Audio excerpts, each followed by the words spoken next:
మహబూబాబాద్ జిల్లా అటవీ శాఖ కార్యాలయంలో నిర్వహించిన దివ్యాంగులకు ఉచిత మోటార్ సైకిళ్ల పంపిణీ కార్యక్రమంలో గౌరవ తెలంగాణ రాష్ట్ర అటవీ అభివృద్ధి కార్పొరేషన్ టీజీఎఫ్టీసీ చైర్మన్ పొదెం వీరయ్య ముఖ్య అతిథిగా పాల్గొన్నారు.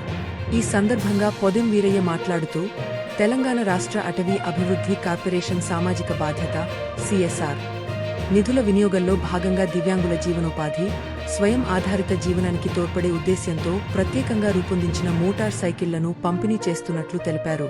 గతంలో భద్రాద్రి కొత్తగూడెం జిల్లాలో 75 మంది దివ్యాంగులకు ఇలాంటి వాహనాలను అందజేసిన కార్పొరేషన్ ఈసారి మహబూబాబాద్ జిల్లాకు 50 యూనిట్లను మంజూరు చేసినట్లు ఆయన వెల్లడించారు.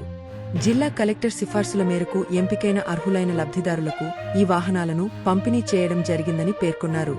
దివ్యాంగులు సమాజంలో అన్ని రంగాలలో ముందుకు సాగేందుకు ప్రభుత్వ మరియు ప్రభుత్వ రంగ సంస్థలు అండగా నిలుస్తున్నాయని, ఈ వాహనాలు వారి దైనందిన ప్రయాణ అవసరాలను సులభతరం చేయడంతో పాటు ఉపాధి అవకాశాలను మెరుగుపరచడంలో కీలక పాత్ర పోషిస్తాయని ఆయన అన్నారు.